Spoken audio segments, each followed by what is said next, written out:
ایک مرتبہ حضرت علی رضی اللہ عنہ اپنے زمانے خلافت میں خطبہ دے رہے تھے، دیتے دیتے اچانک پتہ نہیں کیا ہوا، کہنے لگے جانتے ہو اس امت کا سب سے زیادہ بہادر اور جری کون ہے؟ لوگوں نے کہا اے امیر المؤمنین آپ ہیں، دشمن کے مقابلے میں سخت ہیں۔ فرمانے لگے نہیں نہیں نہیں، میں بہادر نہیں ہوں، اس امت کا بہادر ابو بکر ہے۔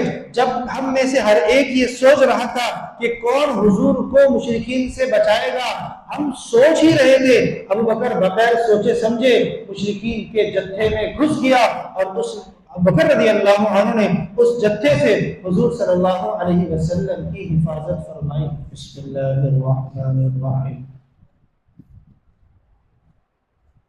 قریش کی طرف سے دعوت اسلام کو روکنے کی کفار مکہ کی طرف سے ہر ممکن کوشش تھی کہ کس طرح وہ دعوت اسلام کو روک سکے۔ کبھی حضور صلی اللہ علیہ وسلم کو سرداری کی پیشکش کی جاتی، کبھی مال کی پیشکش، کبھی لڑکیوں کی پیشکش، بس کسی طرح حضور علیہ السلام کو دعوت اسلام سے روک سکے۔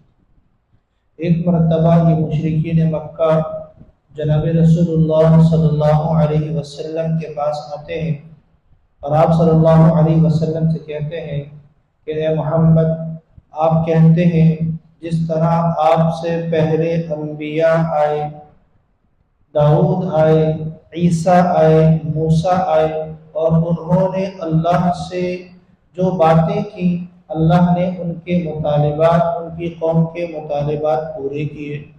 صالح علیہ السلام کی قوم نے مطالبہ کیا کہ پہاڑ سے اونٹنی نکل جائے تو اللہ نے نکال دی۔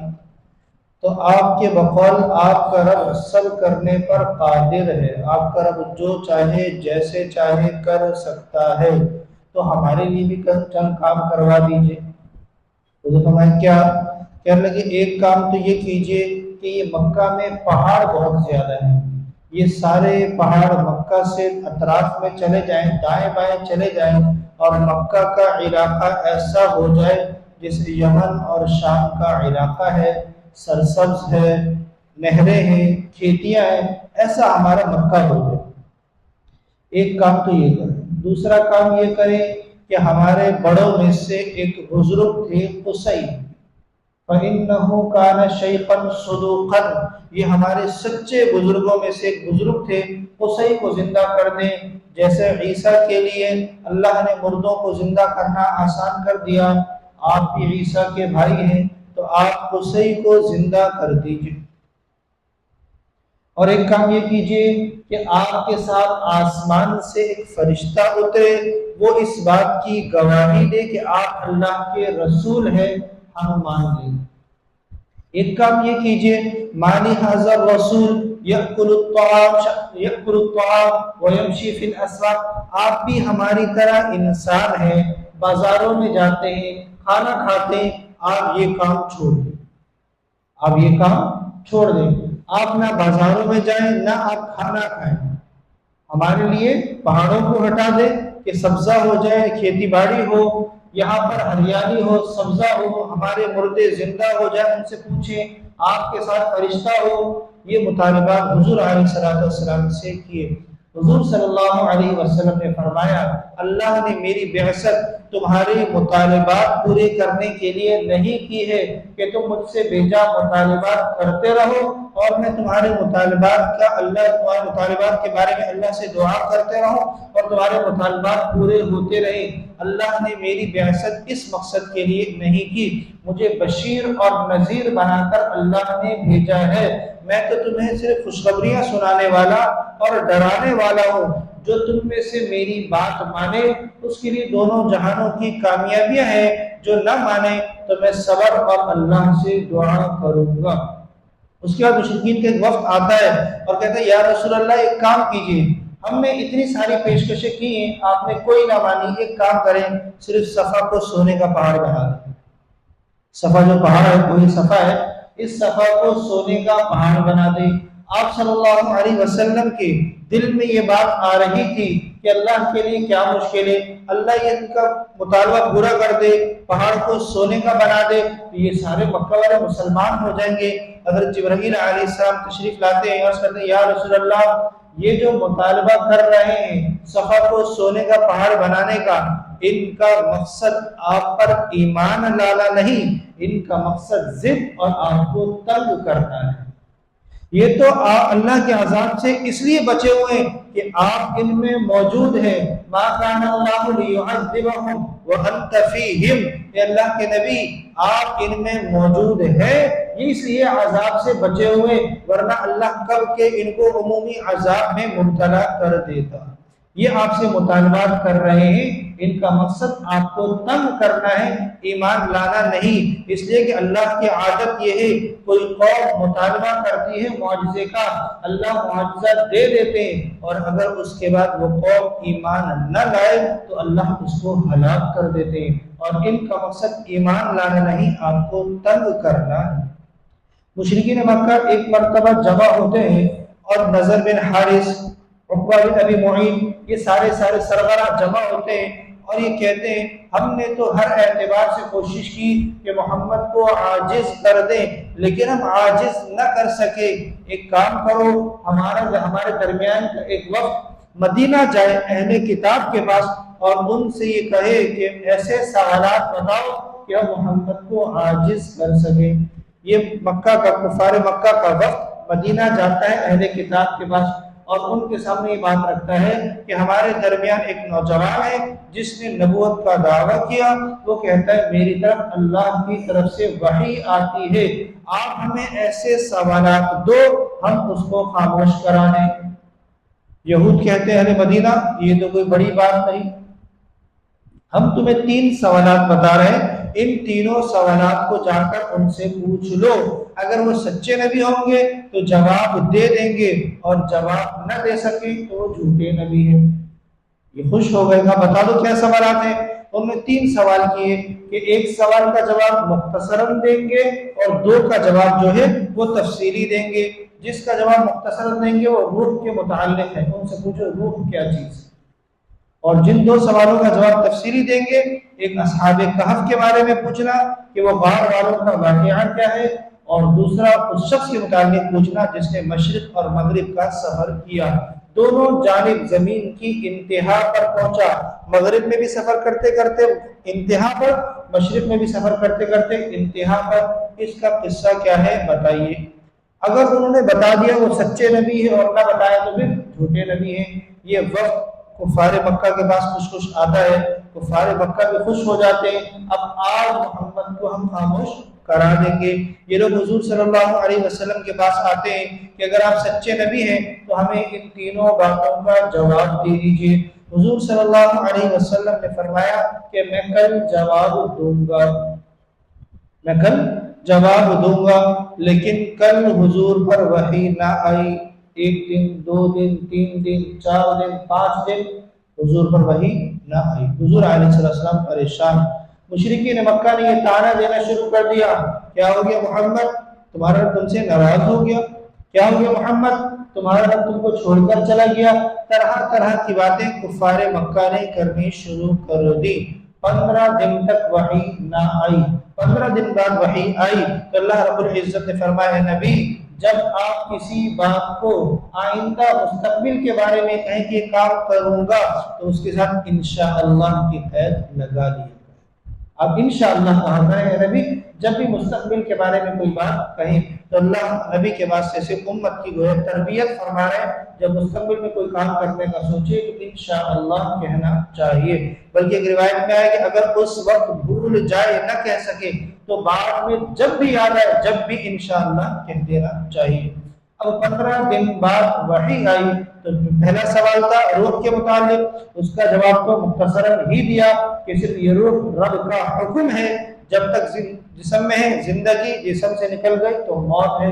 اور جو باقی 2 سوال تھے اصحاب کہف کے متعلق اور ذوالقرنین بادشاہ کے متعلق، ان دونوں سوالات کا تفصیلی جواب دیا جو سورۃ الکہف میں مذکور ہے۔ اب مشرکین مکہ کو ان کے سوالات کے جوابات بھی مل گئے، اب ان سے کچھ نہیں بن پڑ رہا تھا تو انہوں نے حضور صلی اللہ علیہ وسلم کو تنگ کرنا شروع کیا۔ حضور علیہ السلام پر کبھی مٹی پھینکی جاتی، کبھی حضور علیہ السلام کی شان میں نازیبا کلمات کہے جاتے، کبھی حضور علیہ السلام کی طرف کسی ایسے اعتبار سے کوشش کی جاتی کہ حضور کو تنگ کرنا مقصود تھا۔ عبداللہ ابن عمرو ابن عاص فرماتے ایک مرتبہ حضور صلی اللہ علیہ وسلم حتیم میں نماز پڑھ رہے تھے، عقبہ بن ابی معیط آتا ہے اور اس کے پاس رومال تھا۔ حضور علیہ السلام جو سجدے میں جانے لگتے ہیں، عقبہ بن ابی معیط اپنا رومال حضور صلی اللہ علیہ وسلم کی گردن میں ڈالتا ہے اور آپ صلی اللہ علیہ وسلم کو اس زور سے کھینچتا ہے کہ آپ علیہ السلام کی سانس رکنے لگتی ہے، دم گھٹنے لگتا ہے۔ اسی اثنا میں ابوبکر صدیق رضی اللہ عنہ آتے ہیں اور ابوبکر رضی اللہ عنہ مشرکین مکہ سے حضور کو چھڑواتے ہیں اور یہ کہتے ہیں وَيْلَكُمْ، ہلاکت ہو تمہارے لیے، أَتَقْتُلُونَ رَجُلًا أَن يَقُولَ رَبِّيَ اللَّهُ، کیا تم ایک آدمی کو صرف اس وجہ سے چاہتے ہو قتل کر دینا کہ وہ کہتے ہیں ربی اللہ، میرا رب اللہ ہے؟ تمہارے پاس کوئی اور وجہ ہے حضور علیہ السلام کو تنگ کرنے کی، مارنے کی، یا صرف یہ ایک وجہ ہے کہ انہوں نے کہا میرا رب اللہ ہے اور تم حضور کو تنگ کرتے ہو، مارتے ہو؟ ایک مرتبہ مشرکین مکہ آپ صلی اللہ علیہ وسلم کو نبوت سے، دعوت سے روکنا چاہتے تھے، لیکن جب روک نہ سکے تو چاروں جانب سے آپ صلی اللہ علیہ وسلم پر ٹوٹ پڑے۔ حضرت علی رضی اللہ عنہ فرماتے ہم وہاں موجود تھے، ہم میں سے کسی کی ہمت نہ تھی، مشرکین کے جتھے میں گھس جاتے۔ چاروں جانب سے مشرکین مکہ حضور علیہ السلام کو مار رہے تھے، ہم میں صرف ایک مرد قلندر تھا ابوبکر رضی اللہ عنہ جو آتا ہے اور کفار کے جتھے میں گھس جاتا ہے، پرواہ نہیں کرتا کون کہاں سے کیسا مار رہا ہے، ایک گھوسا دائیں طرف وہ مارتا ہے، ایک ہاتھ بائیں طرف مارتا ہے۔ اسی اثنا میں حضور صلی اللہ علیہ وسلم کے اوپر پورا آ جاتا ہے۔ کفار مکہ ابوبکر کو مارنا شروع کرتے ہیں اور اتنا مارتے ہیں کہ ابوبکر بھی بے ہوش ہو جاتے ہیں اور سر ابوبکر کا اتنا زخمی ہو جاتا ہے کہ خود ابوبکر اپنے سر پر ہاتھ بھی نہیں لگا سکتے کہ اتنا کفار مکہ نے سیدنا ابوبکر صدیق رضی اللہ عنہ کو مارا۔ ایک مرتبہ حضرت علی رضی اللہ عنہ اپنے زمانے خلافت میں خطبہ دے رہے تھے، دیتے دیتے اچانک پتہ نہیں کیا ہوا، کہنے لگے جانتے ہو اس امت کا سب سے زیادہ بہادر اور جری کون ہے؟ لوگوں نے کہا اے امیر المؤمنین آپ ہیں، دشمن کے مقابلے میں سخت ہیں۔ فرمانے لگے نہیں نہیں نہیں، میں بہادر نہیں ہوں، اس امت کا بہادر ابو بکر ہے۔ جب ہم میں سے ہر ایک یہ سوچ رہا تھا کہ کون حضور کو مشرکین سے بچائے گا، ہم سوچ ہی رہے تھے، ابو بکر بغیر سوچے سمجھے مشرکین کے جتھے میں گھس گیا اور اس ابو بکر رضی اللہ عنہ نے اس جتھے سے حضور صلی اللہ علیہ وسلم کی حفاظت فرمائی۔ فرمانے لگے کہ اللہ نے قرآن میں فرمایا ہے وَقَالَ رَجُلٌ مُؤْمِنٌ مِنْ آلِ فِرْعَوْنَ، کہ آل فرعون میں سے ایک رجل مؤمن تھا جو یہ کہتا تھا أَتَقْتُلُونَ رَجُلًا أَن يَقُولَ رَبِّيَ اللَّهُ، کہ حضرت موسیٰ علیہ السلام کو فرعون صرف اس وجہ سے قتل کرنا چاہتے ہو، وہ یہ کہتے ہیں کہ میری طرف وحی آتی ہے، اللہ نے مجھے اپنا نبی بنایا ہے، کیا میرا رب اللہ ہے، صرف اس وجہ سے موسیٰ کو قتل کر دو گے؟ پھر فرمانے لگے کہ رجل مؤمن آل فرعون کا افضل تھا یا ابو بکر افضل ہے؟ لوگ خاموش۔ فرمانے لگے میں تو یہ کہتا ہوں کہ اس رجل مؤمن کی جو آل فرعون سے تھا، حضرت موسیٰ علیہ السلام پر ایمان لایا تھا، اس کی پوری زندگی ابو بکر کی ایک گھڑی اس سے زیادہ افضل ہے۔ ابو بکر کی ایک گھڑی اور اس رجل مؤمن کی جو موسیٰ علیہ السلام پر ایمان لایا تھا، ایک گھڑی ابو بکر کی اس پوری زندگی سے افضل ہے، اس لیے کہ اس نے اپنے اسلام کو چھپا کر دین کی دعوت دی اور صرف زبانی کلامی دعوت دی، اعضاء و جوارح سے اس کا استعمال نہ کیا۔ اگر بکر رضی اللہ عنہ نے اپنے دین کو چھپایا نہیں، دین کا اظہار بھی کیا اور ہر اعتبار سے، جان سے، مال سے، وقت سے حضور صلی اللہ علیہ وسلم کی نصرت فرمائی اور دین کی اشاعت اور تبلیغ میں سر فہرست رہی۔ تو مشرکین مکہ نے حضور صلی اللہ علیہ وسلم کو تنگ کرنے کی ہر ممکن کوشش کی۔ ایک مرتبہ جناب رسول اللہ صلی اللہ علیہ وسلم نماز پڑھ رہے تھے، ابو جہل سامنے موجود تھا، کہتا کوئی ہے جو محمد کے اوپر اونٹ کی اوجڑی لا کر رکھ دے؟ عقبہ بن ابی معیط کہتا ہے میں ہوں۔ وہ جاتا ہے اونٹ کی اوجڑی لا کر جناب رسول اللہ سجدے میں جاتے حضور علیہ السلام کے اوپر رکھ دیتے۔ حضرت فاطمہ الزہرا رضی اللہ عنہ آتی ہیں، آپ علیہ السلام کے اوپر سے اس کو ہٹاتی ہیں۔ مشرکین مکہ ہر ممکن کوشش کرتے تھے کہ حضور علیہ السلام کو تنگ کریں، اور مقصد دعوت اسلام کو روکنا تھا۔